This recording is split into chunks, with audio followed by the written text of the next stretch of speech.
Om Namo Bhagavate Vasudevaya. Om Namo Bhagavate Vasudevaya. Om Namo Bhagavate Vasudevaya. So we are continuing the reading from Srimad Bhagavatam, 10th canto, chapter 14.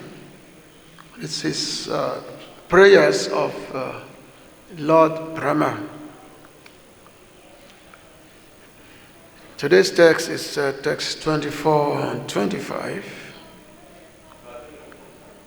So Lord Brahma continues his prayer to Lord Krishna. So first we just read the text first, and then I'll do the commentaries from the acharyas. Is that 24? Okay. Is that 24, 25 today? There are two texts. Both. Not together, one by one. Okay, all right. So today we are reciting together text 24.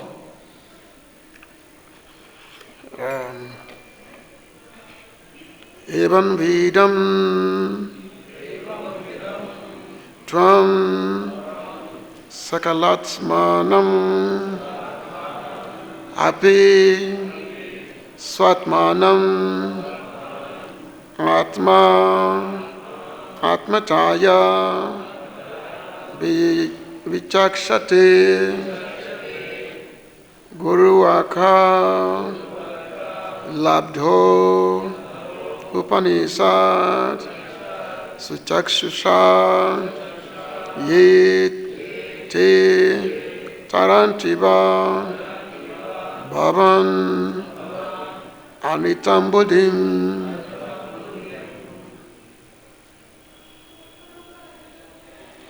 Evam vidancha sakalatmanapi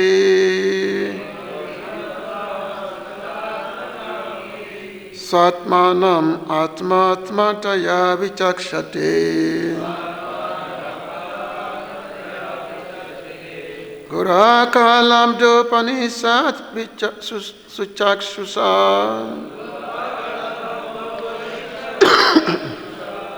yete tarantiva bhavanitam buddhim. Evam vidam tvam sakalatmanapi satmanam ātmatayā vichakshate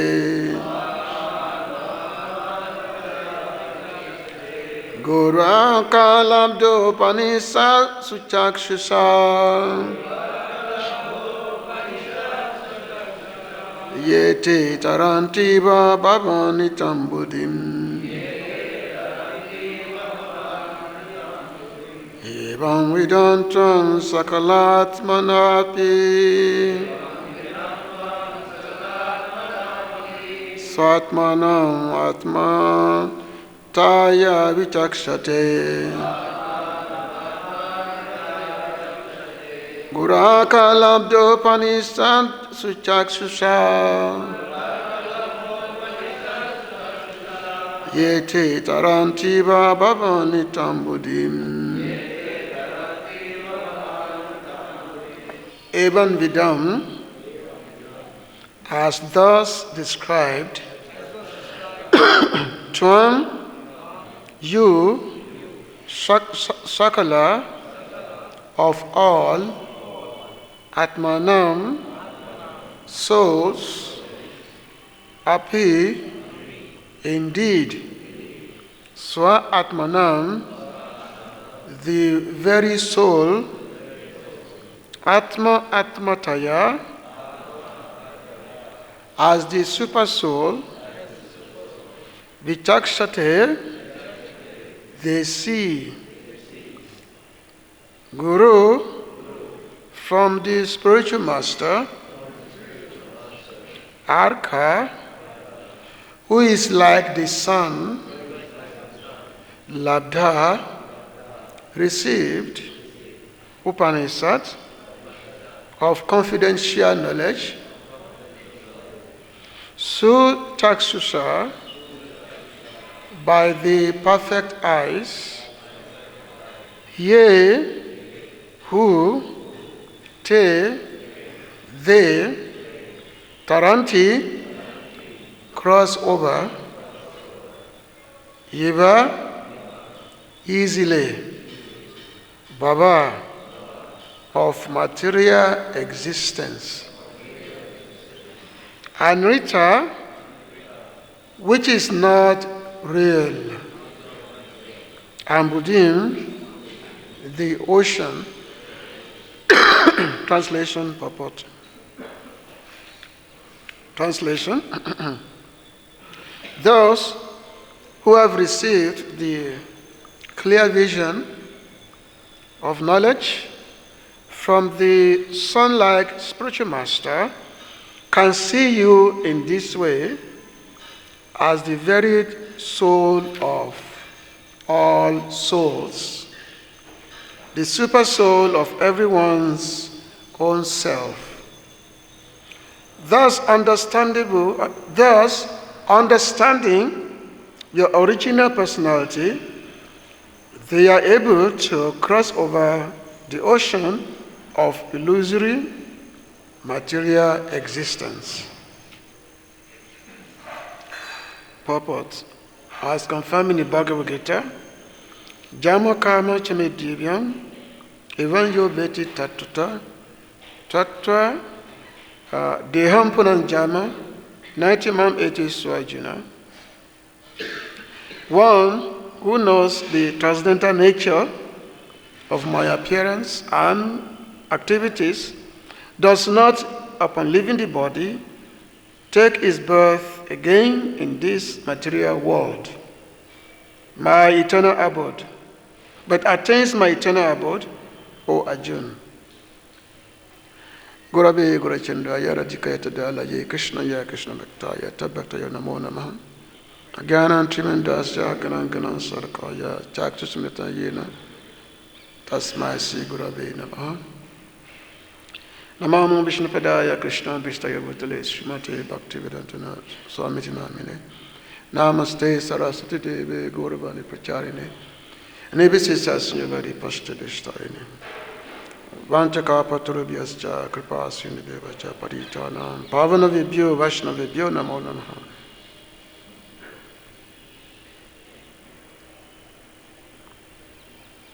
Evam vidantvam saklatmanam api ātmānam ātmatayā vichakshate guraka labdhopanesa suchakshusha yete tarantiva bhavanritam buddhim.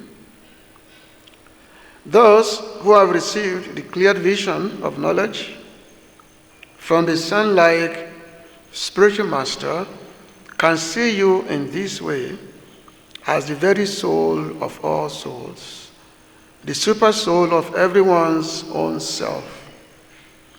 Thus, understanding your original personality, they are able to cross over the ocean of illusory material existence. And in text number 25, we have ātmānam evātmatayāvijānatāṁ tenaiva jātaṁ nikhilam prapañcitam jñānena bhūyo pralīyate rajjvām bhoga-bhavābhavau yathā. Translation. A person who mistakes a rope for a snake becomes fearful, but he then gives up his fear upon realizing that the so-called snake does not exist. Similarly, for those who fail to recognize you as the supreme soul of all souls, the expansive, illusory, material existence arises, but knowledge of you at once causes it to subside. There's a purport by the disciple of Srila Prabhupada. Those submerged in illusion see material existence as infinite. Just as one who is submerged in water sees only water all around him. For example, material scientists and philosophers submerged deep within the ocean of material illusion. Imagine that material nature extends infinitely in all directions. In fact, the material creation is a finite ocean of ignorance in which foolish living entities such as material scientists are unceremoniously dunked by the order of the Supreme Personality of Godhead. To be trapped in a world in which all things are born and die is certainly a fearful experience. Anyone trapped in a dark place naturally becomes fearful, since material life is always covered by the darkness of ignorance. Every conditioned soul is fearful. The material nature is not ultimate reality, and thus analysis of matter can never provide answers to ultimate questions. This dark, snake-like existence called material life immediately disappears as soon as one opens his eyes to the bright light of Krishna consciousness.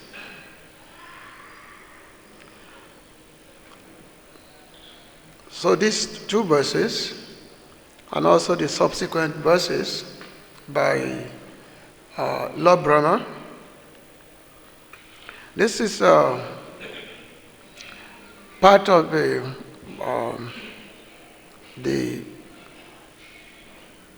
renderings of Lord Brahma, because Lord Brahma is trying to placate Krishna. He's trying to placate Krishna because realizing that he had committed a blunder, in the sense that by trying to play a trick on Krishna, but he eventually was tricked. He thought himself that he could bewilder Krishna, he could frustrate Krishna in his pastimes, but he ended up being frustrated, being bewildered by Krishna's superior potency. Of course, Brahma, is a great devotee of the Lord. Is a pure devotee of the Lord. Normally, the pure devotees do not in any way try to find a way to create some impediment in the Lord's pastimes. Now, we find like Indra, for instance, as we're going to learn in the later chapters, that Indra was very, very puffed up of his position. So he was very puffed up, full of pride of his position, so he tried to create obstacles. Actually, not obstacles, he actually think himself to be so great that when Lord Krishna forbid the Brajabasi from performing the Indra Jaga, and the Brajabasis, they do Govardhan Jaga instead, worshipping Govardhan hill himself. So Indra became so puffed up, he became so angry, and he think that now, because these Brajabasis, they have disobeyed me, so let me punish them. They must be punished. So therefore he sent torrents of rain to try to destroy Vrindavan. And of course, Indra, he was just an insignificant demigod. So ultimately, he wasn't successful, and his pride was deflated by Lord Krishna. But the situation with Brahma and Indra is not the same. Because Indra, why he considered himself to be so great, Brahmaji, he never considered himself as such. He's always a devotee. He's always a devotee of the Lord. And not just being a great devotee of the Lord, he's also a person who always bringing people to Krishna consciousness by his dissemination of the Vedic scriptures. He's called Adi-Kavaye. He's the one. From him, the Lord spoke directly Vedic scripture to him, and then he disseminates unto mankind, unto humanity, all living entities. And Brahma's sole existence is to simply bring people to Krishna consciousness, to bring people to the awareness of Krishna as the Supreme Personality of Godhead. But how come in this particular situation, Brahma seems to be, trying to frustrate Lord Krishna's pastimes with his friends? This is another form of humor, because we know, actually, as I said in some other class, that Lord Brahma, because of his great position, is the head of the Sampradayas, is a great devotee, and the great devotees, they are never under any illusion. So therefore, we have Sampradaya, actually the Madhya Sampradaya. They say that these 3 chapters of the Bhagavatam, the chapter 12, 13, and 14, they say these 3 chapters are, what do you call it, imposition? No, there's another verse. They were inserted into Bhagavatam. This cannot be part of the Bhagavatam. They were actually put into the Bhagavatam. These three chapters, Yeah, 13 and 14. Is it 12? Anyway, so because he said there is no way, because Lord Brahma is the original guru, there is no way a guru can ever be bewildered. So therefore, this cannot be original part of Bhagavatam. However, this is not the conclusion of Sri Chaitanya Prabhu. Why? Because Sridhar Swami, he commented on these chapters of the Bhagavatam, and Chaitanya Prabhu accepted Sridhar Swami as an authority on Bhagavatam. So therefore, the notion that this chapter of Bhagavatam is not part of the Bhagavatam, just inserted into Bhagavatam. So therefore, the Gaudiya Vaishnava do not accept, this notion. This is originally part of Bhagavatam, but there is a reason, because the devotees of the Lord, they perform all kinds of humor with the Lord, because they have a relationship. So Brahmaji, in his capacity as a great devotee of the Lord, he wanted to see the greatness of the Lord.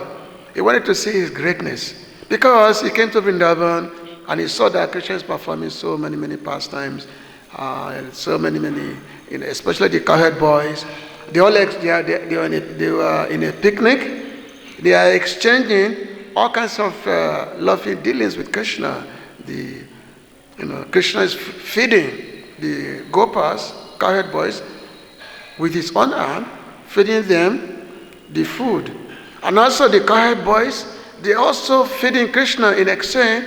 They also putting Krishna, they're taking food from their plate and putting it into Krishna's mouth. So these pastimes, was amazed. Brahmaji, looking at these pastimes, so he became amazed. It's okay, let me try to play some trick. Let me see if I take Krishna's friends away, what will Krishna do? Is he going to stop his pastime if I take his friends away? So therefore, this whole situation of Brahmaji hiding the calves, and Krishna went to look for the calves, and then again he took all the cowherd boys and put them in a cave. Now he said, okay, let me see what Krishna will do now. But of course, when he came back to see where Krishna was sitting with his friends, he saw that Krishna is still the same. He's playing, same pastimes is going on, the same picnic, the same exchanges between Krishna and the cowherd boys is still going on. So then, of course, Brahma became very bewildered. He became very bewildered. He said, how could this be? How could this be? He became very bewildered. After all, I have just hidden Krishna's friend and the calves. So how could it be that the same Krishna is still there with the same boys, with the same calves, same cowherd boys? So Brahmaji he was looking here and there. He looked at his cave where he hid the boys. The boys are still there in his mystic slumber. And at the same time, you see that the same boys, they were still, playing with Krishna, performing their activities with Krishna. So after some time, Krishna wanted to show him, want to reveal himself as supreme opulence. And then Brahmaji could see that all these boys and calves, they're actually Vishnus, they're actually Vishnu form. Because Krishna had expanded himself in the form of Vishnu into all the cowherd boys, into all the calves. Why? Because Krishna is known as ātmānam, self-sufficient. Not just that, it's called ātmānam, the one who's, he wants to enjoy himself. And his enjoyment can never be frustrated in any way by anyone. When the Lord wants to enjoy himself, he provides himself his own enjoyment. He gives himself his own enjoyment. So therefore, the Lord wants to enjoy himself uninterruptedly. So Brahmaji, he took away all his friends, and Krishna simply immediately replaced all of them with the exact form and with the exact mentality. So when Brahma realized this, he found, I've committed such a big blunder. What to do? How can I pacify Krishna so that he doesn't become angry with me? So Brahmaji, he went to, actually Krishna was standing on the ground below the tree with the same butter in his hand, his flute. Small cowherd boy, he was like 5 years old. So Brahma, he went to prostrate himself before Lord Krishna. Actually, when he went to prostrated himself before Krishna, the cowherd boys, they were there. And they simply saw this big guy, because Brahma is so huge, and they saw him prostrating his dandavat, obeisance to Krishna, who just a small boy. So they were wondering that, look at this guy, big guy, paying his obeisances to little Krishna. So, and then the Brahmaji, he was trying to say some words so that Krishna will not be angry with him. First, so Brahmaji started praying that, oh Krishna, you are the creator, you are the originator of everything. Everything comes from you. So when Brahmaji was saying this, Krishna said that, how can you say this? I'm just a cowherd boy. I'm just a 5-year-old cowherd boy. So how can you say that I'm the origin of everything, I'm the creator, I'm the cause of all causes? How can you say this? And then Brahmaji said, well, Krishna, from Brahma, from Lord Narayan, I was manifested. I came from the stomach of Lord Narayan. I came from his stomach. And then from Narayan by his orders, I'm able to create this world. But Narayan is but a manifestation of you. Narayan is come from you. So you are the origin of Narayan. So if you are the origin of Narayan, and I come from the stomach of Narayan, so therefore, am I not your child? Am I not your child? Because Narayan comes from you, and I come from Narayan, so therefore I'm your child. And usually, a child can do many, many things to the mother. The mother never becomes angry. A child, a small child on the lap of the mother will come do so many mischievous things. So the mother will never become angry to the child. So therefore, in this way, Brahma was telling Krishna that, look, you cannot become angry with me. I stole your boys, took them away. So therefore, you cannot become angry with me, because this is just like the play, of a child on the lap of the mother. So Brahmaji was saying this. Now through these prayers of Brahman, we can see so many truths are being revealed through this prayer of Lord Brahma. Because Lord Brahma is as I say, is the original guru. So in the form of praying to Krishna, he is now explaining the science of reality. For example, in the text which we are reading today, whereby Brahma is saying that evam vidam tvam sakalatmanam api swat manam ātmatayā vichakshate guraka labdo panisa suchakshusha yete tarantiva bhavanritam buddhim. So evam vidam, because this knowledge, which was actually in the previous verse, Brahma, he has said how he had talked about Krishna as being the supreme, as being the oldest, as being the supreme independent, So in the previous verse which you read yesterday, so Lord Brahma is telling Krishna that you are the one supreme soul, the primeval supreme personality, the absolute truth, self-manifested, endless and beginningless. You're eternal and infallible, perfect and complete, without any rival and free from all material designations. Your happiness can never be obstructed, nor have you any connection with material contamination.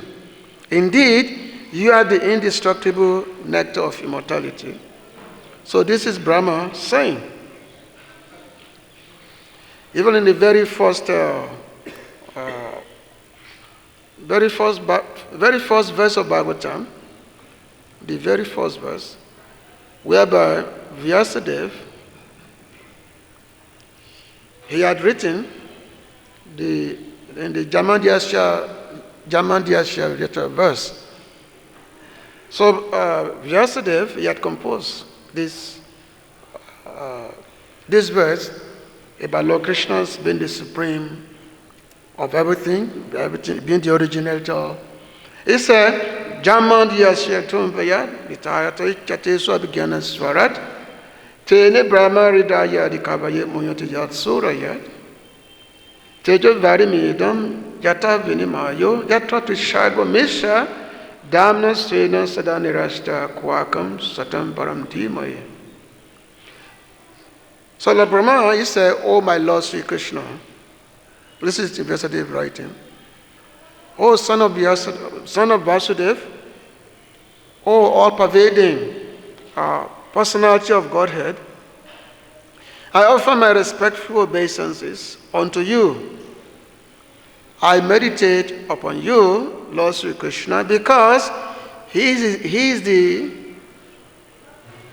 absolute truth and the primeval cause of all causes of the creation, sustenance, and destruction of the manifested universes.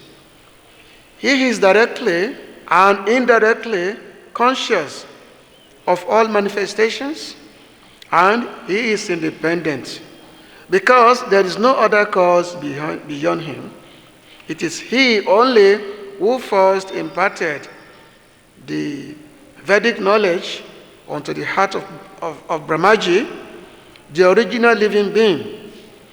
By Him, even the great sages and demigods are placed into illusion, as one is bewildered by the illusory representations of water seen in fire or land seen on water. Only because of Him do the material universes, temporarily manifested by the reactions of the three modes of material nature, appear factual, although they are unreal. I therefore meditate upon Him, Lord Sri Krishna, who is eternally existence in the transcendental abode, which is forever free from the illusory representations of the material world. I meditate upon Him, for He is the absolute truth. This verse is, this first verse of the Bhagavatam, it's actually completely summarizes the entire Srimad Bhagavatam. Because the whole Srimad Bhagavatam is about Krishna. The whole Srimad Bhagavatam is about understanding Krishna as the Supreme Personality of Godhead, as origin, and whom everyone should serve. So this verse actually is like there's a big long purport of this verse by Srila Prabhupada. As Srila Bhaktivedanta, he gave a 2-month lecture on this verse every day. Every day for 2 months, Srila Bhaktivedanta lecture on this verse of this first verse of Bhagavatam. So that Krishna being the original personality. Now, in this verse, which may say Tejavari Medam, that this material world, to those, it appears to be factual by those who are simply absorbed in the materialistic sense enjoyment, even though it's unreal, it's not factual. It's not factual, but it appears to be real to those who simply want to enjoy themselves. They think that this material world is all in all. And this verse, which we read today also, talks about this unreal, that, what is that? What is that verse?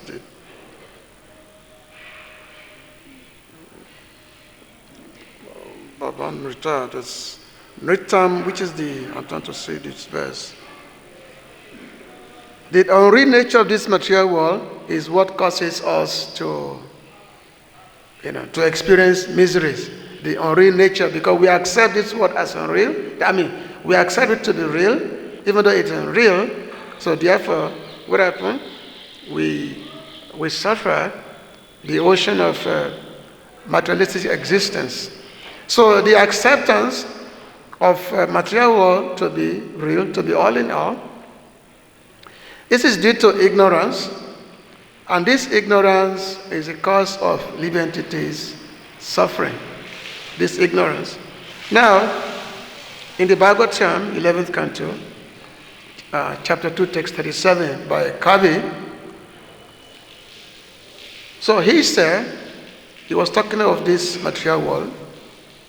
He said, Bhayam Dvitiya Bine Vishashatasya Iksha Apetasya Vipayayo Smriti Tan Maya Yacho Buddha Abhajetan Bhakti-yoga Guru Devatatman.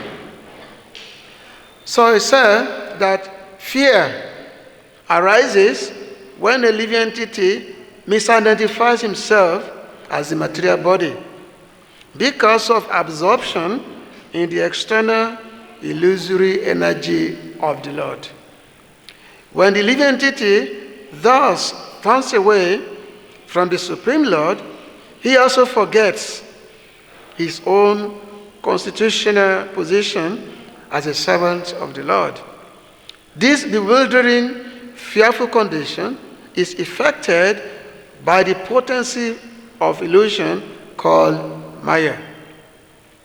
Therefore, an intelligent person should engage unflinchingly in the unalloyed devotional service of the Lord under the guidance of a bona fide spiritual master, whom he should accept as his worshipable deity and as his very life and soul. So this is the same thing that Brahmaji is saying here, that the only way, if one wants to overcome the miseries of this material world, one should simply accept that yes, the Supreme Lord is the basis of everything, that yes, we are part and parcel, we are part of Him. It's called ātmānam. The Lord is the soul of all souls. We come from Him.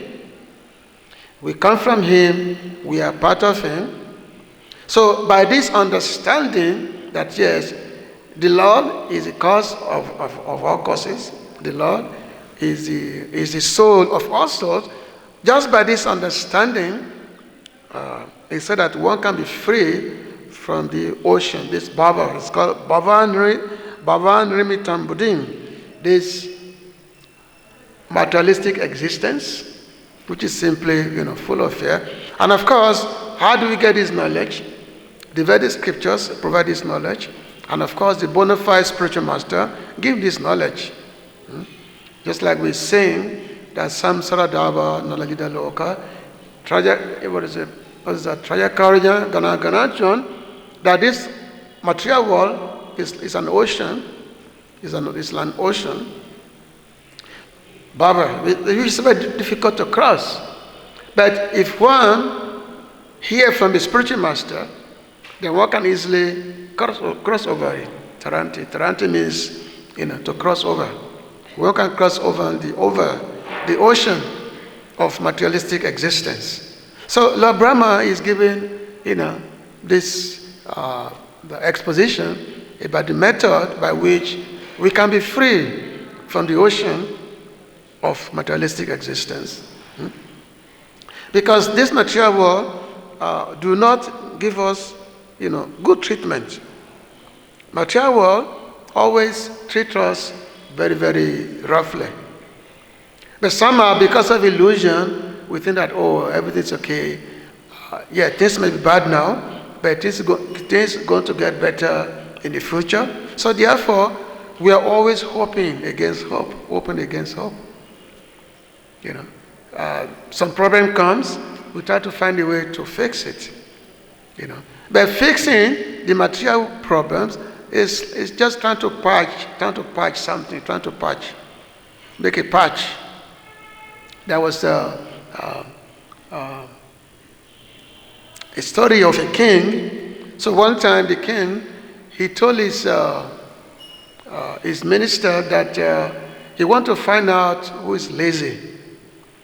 So he told his minister that you go into the town and announce that tomorrow the king is going to give a bhojan. He's going to give everyone free food. So the minister went out make a big announcement that yes, tomorrow the king is going to make a very big bhojan that everyone should come. So everyone, they made their preparation to come the next day. And so in the meanwhile, the king told his minister that he should prepare a very big pandal. In this big pandal, this is where everyone will sit to eat the food, to eat the bhojan. So the next day, everyone came from the time everyone came. They all entered they all entered the palace, and then everyone was directed to the pandal. So everyone sat down, waiting for the food. So when everyone sat down waiting, so the king, he told the minister, he said that set fire to this pandal, set fire to it. So the minister is set fire to the pandals, and everyone ran away except two persons. They were two friends. So one of the friends said that, I think I'm feeling some heat here, some heat. So his friend told him, well, just turn the other way. If you just turn the other way, you will, maybe you will not feel it. So when the king saw these two fellows trying to make adjustment in the midst of the burning panda, so the king said, oh, these two fellows, they are so lazy. They are so lazy that even though there is fire, they cannot get out. They cannot get up. So this is our nature in this material world. Even though the fire is always around us, but we want to make so much adjustment to it. We want to make so much adjustment. But when the sadhu come and say, oh, asatoma, jyoti gamaya, come out for this materialistic existence, we cannot listen to the sadhu. We say, no, he doesn't know what he's talking about. We cannot listen. But those who are fortunate, who listen to the word of the sadhu, who is compared to the sun, who listen to the word, they are the one who get awakened.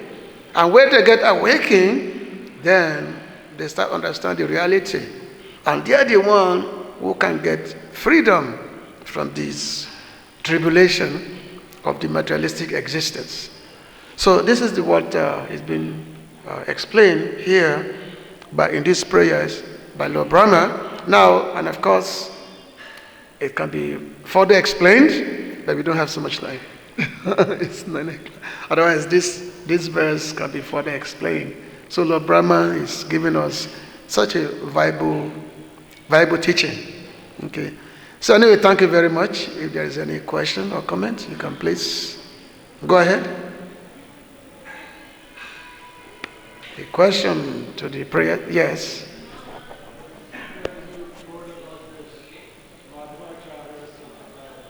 Mm-hmm.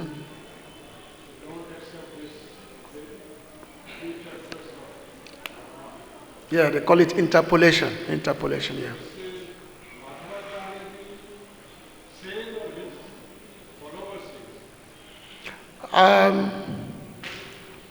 I'm not too sure if it's Madhvacharya himself said, but probably had to come from him, because if the follower said, probably coming from him. The reason being that because a guru can never be illusion, especially Sadguru, like Lord Brahmaji. So it's on that basis they said that this must be interpolation on the Bhagavatam. That's the reason why. And of course, this is explained by Srila Jiva Goswami in the Tattva Sandarbha. This is explained there that way. Srila Jiva Goswami mentioned this in the Tattva Sandarbha. Jiva Goswami. Yeah. Jiva Goswami. Yeah. If you study Tattva Sandarbha, you will come across this. He just said that Madhava's followers, Madhava's Sampradaya, they don't accept. Because of this point of Guru being always perfect. Especially Brahmaji is the head of our Sampradaya. So being the head of our Sampradaya, it can never be illusioned. So that's the reason why they say this. That's understandable. Like somebody Yeah. Yeah. Because there is acceptance that there are some few chapters in the Bhagavatam which are interpolated additions, some. There are some chapters in Bhagavatam which are interpolated.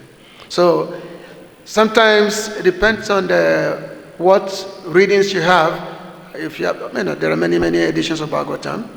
So some may have more, some may have less. So it depends on the read. Just like Chaitanya also, there are more chapters. Some has more chapters, some have less chapters. So it depends on the different readings that you are having.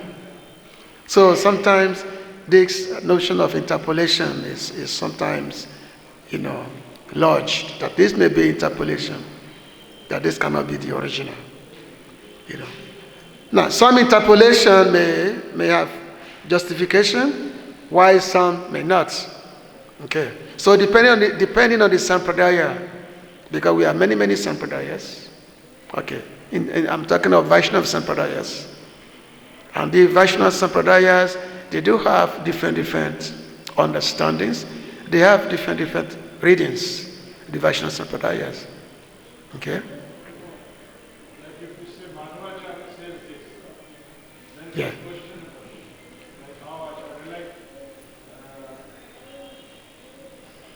Now, we are Brahma Madhya Gaudiya Sampradaya. Uh-huh.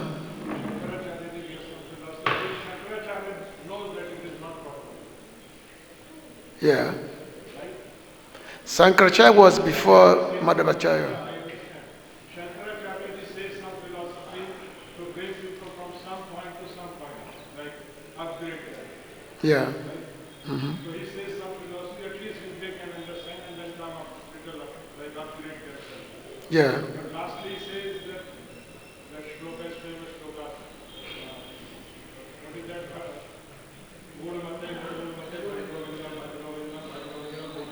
Yeah. Yeah, he said that. Yeah. Philosophy said that, he says, no, this is the truth. Similarly, Madhavacharya says that these three chapters are, let us say, interpreted or edited or whatever. Mm-hmm.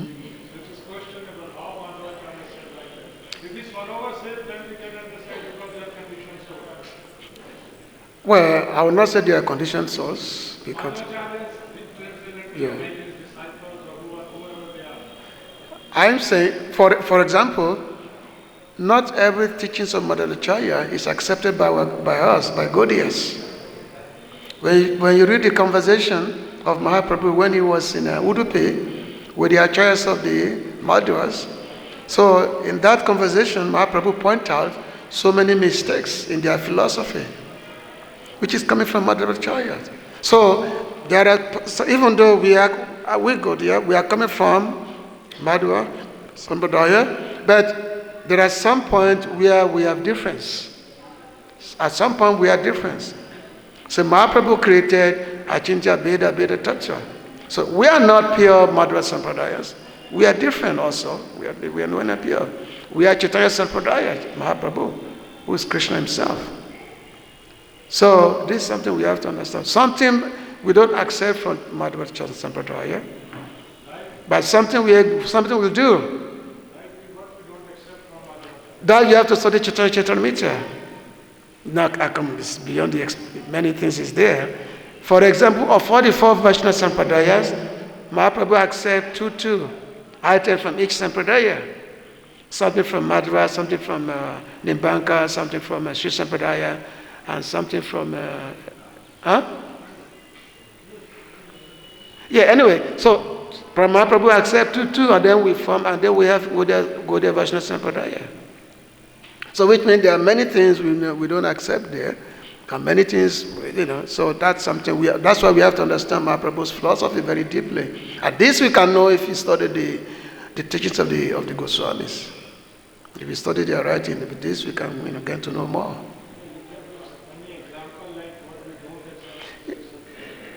And I can't give you. Just if you read the chapter 9 of Chaitanya Charitamrita, where Mahaprabhu was in Udupi, read that chapter. Chapter 9? Madhya Lila, chapter 9. You can read that. Yeah. Otherwise, we can go on and on and on trying to prove something. Anyway, thank you very much. Srila Prabhupada ki.